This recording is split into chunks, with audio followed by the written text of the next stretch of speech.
commencer les fêtes, c'est-à-dire une semaine avant, comme on le disait, voilà, s'habitue à une consommation de boissons chaudes, de fruits et légumes en grande quantité pour apprêter l'organisme à pouvoir mieux évacuer. Et au matin des différentes grandes fêtes, à l'orée des grandes fêtes, très tôt le matin, avoir une consommation, peut-être d'abord commencer par les fruits, puisque c'est un jour de grande festivité, voilà, où on a on constate généralement dans les familles une variété, une diversité d'aliments. Ce jour-là, se donner la chance de pouvoir consommer dans cette variété-là, ce qui est positif pour son organisme.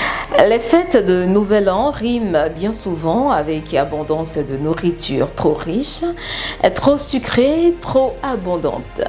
Pour limiter les impacts de ce trop-plein sur l'organisme, quelle alimentation privilégier avant le coup d'envoi des festivités?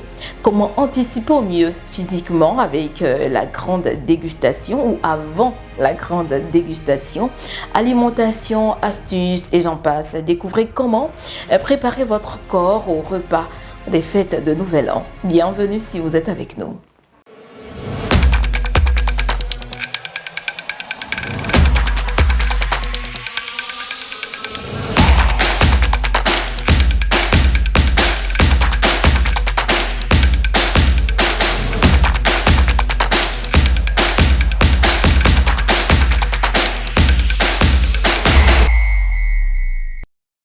Alors, vous ne pouvez pas imaginer combien de fois ça nous fait plaisir d'être avec vous. Déborah Goré, je suis, vous le savez. Aujourd'hui, nous allons parler des fêtes de fin d'année. Parce que puisque nous sommes en décembre, donc il est intéressant pour nous de vous dire comment apprêter son organisme pour recevoir les aliments qu'on aura ingurgités. En décembre, trop sucré, trop gras par moment. Bref, je n'en dirai pas assez. Parce que le professionnel même du domaine est avec nous, Yves Delis-Roland.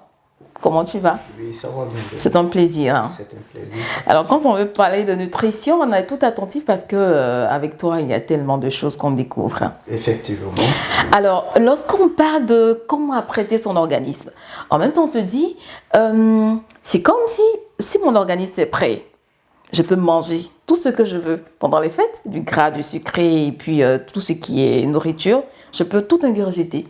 Comment ça se fait? Merci Déborah. Je t'en prie. Dans un premier temps, il faut dire que parler de la nutrition dans le contexte des festivités de fin d'année, c'est déjà quelque chose pour anticiper les conséquences de la malbouffe à venir.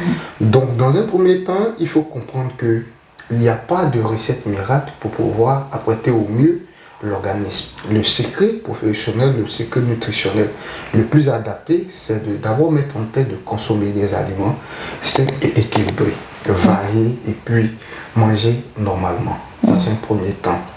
Maintenant, comme la nutrition répond généralement aux critères d'habitude alimentaire et de culture, ici nous allons essayer de développer des astuces qui vont permettre quand même, tant bien que mal, apprêter, permettre à l'homme de pouvoir mieux se mettre dans une situation pour attendre ces festivités-là. Ah, mais c'est bien dit, hein, parce que comme je l'ai dit, pour une personne qui entend comment préparer son organisme, si mon organisme est prêt, bon, moi je peux tout ingurgiter.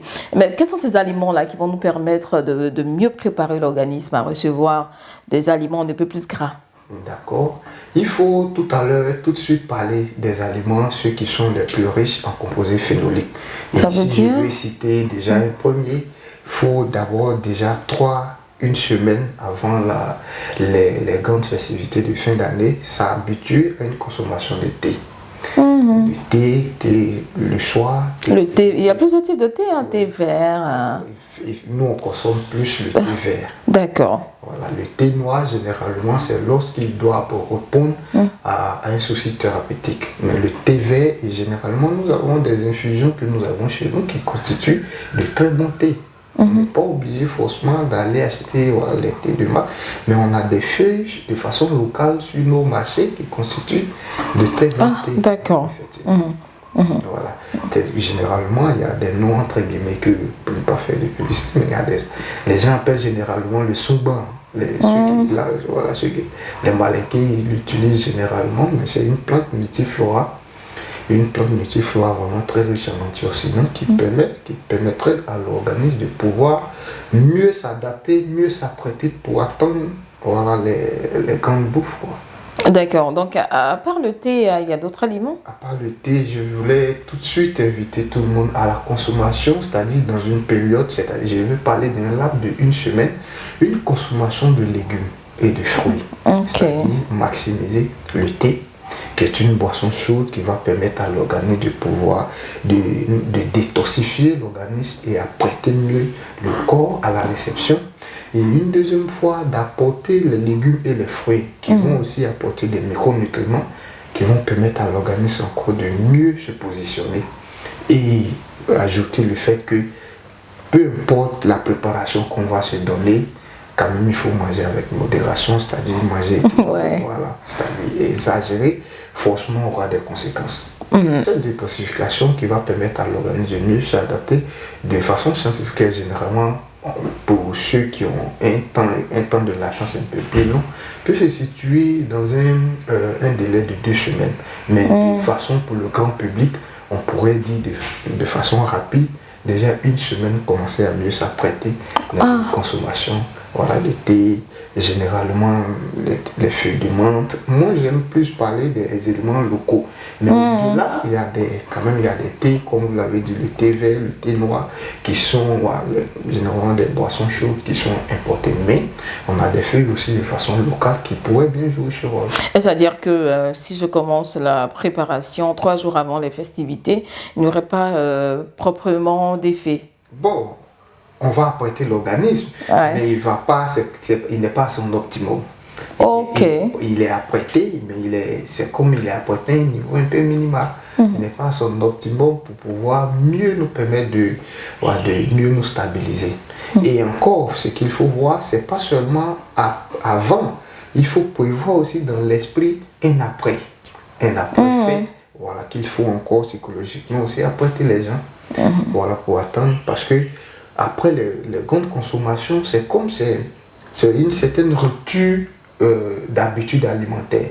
Quelqu'un qui bouffait peut-être 2 grammes par jour, et au cours des festivités, On se permet tout, on se dit comme ça. Voilà. Donc vous voyez que c'est une très grande rupture qu'il faut vraiment de façon scientifique et de façon collégiale essayer d'amorcer et puis de pouvoir évacuer, avoir un comportement qui va permettre de mieux évacuer ça. C'est vrai, l'être humain a horreur des interdits parce que lorsqu'on nous dit ne faites pas ça ou ne faites pas ceci, nous on le fait. Quel risque si il n'y a pas de préparation de l'organisme à accueillir ces nourritures, comme on l'a dit, grasses ou trop sucrées? D'accord. Il faut tout de suite parler des effets aigus. Parce que c'est un comportement qu'on peut dire c'est sporadique. Donc les effets les plus ressentis, c'est généralement des effets aigus.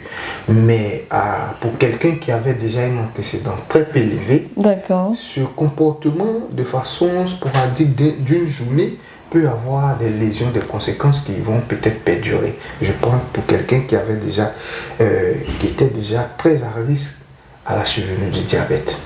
Et ce jour-là se met à consommer de très grosses quantités. Le seuil qui ne devait pas être atteint, ce seul jour-là peut permettre à ce que ce seuil-là soit atteint. Et vu qu'il n'a pas des éléments pour permettre une meilleure digestion, donc ce taux plein de sucre va demeurer et progressivement va créer un problème de santé. Ça, c'est pour des gens qui étaient déjà à un niveau où ils ne savaient pas, ils ne sont pas détectés, généralement dans la plupart de la population, les gens ne sont pas détectés, ils ne connaissent pas, ils n'ont pas de bilan de santé généralement pour la plupart. Donc il ne sait pas s'il est à risque au diabète ou bien à une maladie. Et ce jour-là, il consomme, il dépasse le seuil. Or, l'organisme ne peut plus avoir la possibilité de faire la digestion correctement comme un corps normal. Donc ce trop plein de sucre ou bien de gras va se stabiliser, va rester dans l'organisme et créer à partir de ce jour-là des problèmes qui vont venir. Mais au-delà de cette catégorie de personnes, sur les autres effets qu'on peut constater, c'est des effets aigus. C'est-à-dire, je mange aujourd'hui, ça peut agir sur mon organisme en termes de digestion. Ça peut avoir aussi des effets parce que ce jour-là, peut-être que le foie sera trop exposé à faire la dégradation du gras. Donc, ce comportement va avoir un effet aigu qui peut-être va déranger voilà, les cellules du foie qui peut-être plus tard peut donner, mais la probabilité est un peu faible. Mais c'est ceux qui sont déjà à risque, qui ont vraiment des risques très avérés dans ce domaine. pour cette consommation. D'accord. Alors, dans les jours à venir, toujours dans le mois de décembre, nous parlerons de cette nourriture qu'il faut privilégier pendant les fêtes. Et puis également, après les fêtes, comme on l'a dit, singulièrement, on va s'accentuer là-dessus. Et puis, on ne veut pas vraiment dire à des personnes de ne pas manger du poulet, de ne pas manger, en fait, du veau, j'en passe. Alors, c'est tout, hein, Eudélie Roland. Quelques petits conseils quand même. Et avant les conseils, il y a une question en même temps qui me passe par la tête. Ces aliments à consommer avant l'ingurgitation des aliments pendant la fête, ils ne sont pas trop chers? Ne coûtent pas cher vraiment sur le marché? Non, c'est pas des aliments qui sont généralement chers. Lorsque je parlais tout à l'heure d'une tisane généralement dénommée souvent que l'Hypia multiflora, c'est des feuilles qui sont généralement retrouvées à coût de 100 francs, 50 francs. Ah, d'accord. Les feuilles de menthe qui sont aussi, ça c'est ce qui est local. Ok. Maintenant, pour des personnes qui ont un peu plus, voilà, qui sont un peu plus posées, peuvent se tourner vers une consommation de thé où voilà, les choses sont encore plus maîtrisées. C'est-à-dire consommer le thé vert qui vient vraiment des pays d'origine où on sait que, tel qu'en Afrique, le Kenya, et puis peut-être dans le monde général, de façon générale, on sait que c'est la Chine, le premier pays en termes de consommation. C'est ça, de effectivement. Donc, ouais, c'est déjà ça. Sinon, de façon locale, on a quand même des tisanes, des feuilles qui peuvent... Sans apporter le... Oui, en tout cas. Voilà, effectivement. Et donc, il ne faut pas en abuser dans la consommation? Il ne faut pas en abuser. Il ne faut pas en abuser. Ne dit-on pas que comme voilà, le nutritionniste a dit, je dois... Oui, il faut préciser. Il faut voir l'esprit, parce que généralement, là où nos populations pêchent, c'est que la consommation même du thé, ils le font généralement avec un trop plein de sucre. Or, tu veux aller pour régler un problème. Vraiment, oui, sûr. Un problème.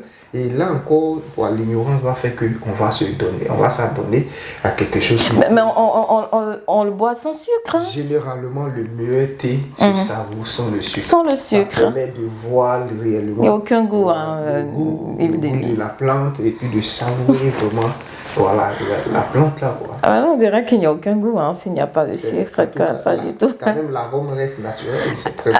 Alors, les fréquences de prise par jour ou chaque 2 jours, comment ça se passe? On peut, pour des personnes, j'ai fait toujours cette différence pour dire que la nutrition, là, elle n'est pas fermée, c'est quelque chose qui s'adapte en fonction des populations. Pour des personnes en très bonne santé, peut faire une consommation 2 fois par jour.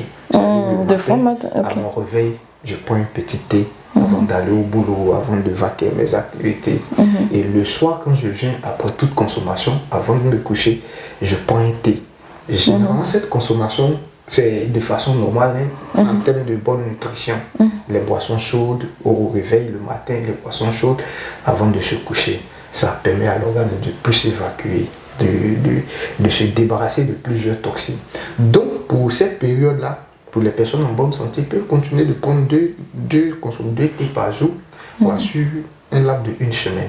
Mettons pour ceux qui peut-être ont des éléments de santé avérés, ils peuvent faire une fois chaque 1 jour, une fois chaque 2 jours en fonction de la gravité. En même temps que ça débarrasse des toxines, comme tu l'as dit, dans l'organisme. Peut-être que je vous explique rapidement. D'accord. Pour quelqu'un qui a un problème de rein, voilà, cette consommation de thé, la théine, généralement, peut avoir un effet un peu délétère sur sa santé. Pour quelqu'un qui a un problème d'insuffisance. Donc voilà pourquoi cette consommation, il faut aussi, généralement contacter les spécialistes, voir avec le médecin, avec les spécialistes en nutrition. Et puis, voilà, il faudrait que ce soit des avis vraiment éclairés. D'accord. Toute dernière question, avant de te laisser encore la parole pour les tout derniers conseils. Le thé ne stimule pas l'appétit? Bon, mais ça dépend des types de thé. Ça dépend des types de thé. D'accord. Il y a des types de thé qui sont des coupes fins. Ah.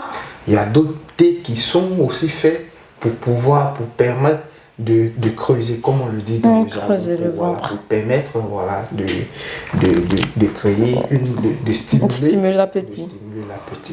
Donc c'est en fonction de la plante choisie que nous pouvons s'attendre à son effet. D'accord. Alors Délie, c'est tout, on a fini, comme on l'a dit, on a promis, donc il faut qu'on le fasse.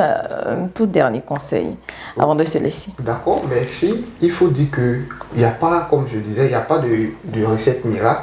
Mais déjà, commencer les fêtes, c'est-à-dire une semaine avant, comme on le disait, voilà, s'habitue à une consommation de boissons chaudes, de fruits et légumes en grande quantité pour apprêter l'organisme à pouvoir mieux évacuer. Et au matin des différentes grandes fêtes, à l'orée des grandes fêtes, très tôt le matin, avoir une consommation, peut-être d'abord commencer par les fruits, puisque c'est un jour de grande festivité, voilà, où on a on constate généralement dans les familles une variété, une diversité d'aliments. Ce jour-là, se donner la chance de pouvoir consommer dans cette variété-là ce qui est positif pour son organisme. C'est-à-dire commencer déjà très tôt le matin, je me réveille, je prends une boisson chaude. Voilà, et déjà à partir de 10 heures, je commence à consommer les fruits et légumes, c'est-à-dire avant de pouvoir consommer l'aliment, c'est-à-dire l'aliment de façon énergétique, je commence déjà par ces éléments qui vont... Super. En tout cas, merci bien Yves Dely. Bon, j'ai pris très bonne note parce que je vais commencer à mettre en application sans abuser, hein, justement parce qu'on se connaît bien. On aura des interdits, mais il faut faire les choses bien. On te retrouvera pour décortiquer les aliments à consommer en période de fête et ceux à consommer après les fêtes, comme tu as abordé le sujet. Merci infiniment. Merci, c'est un plaisir. Très chers internautes, merci de votre aimable attention. Je ne saurais vous laisser sans vous demander de liker, de partager, de vous abonner, d'activer également la cloche de notification pour nous suivre encore et encore. Portez-vous bien et surtout prenez soin de vous.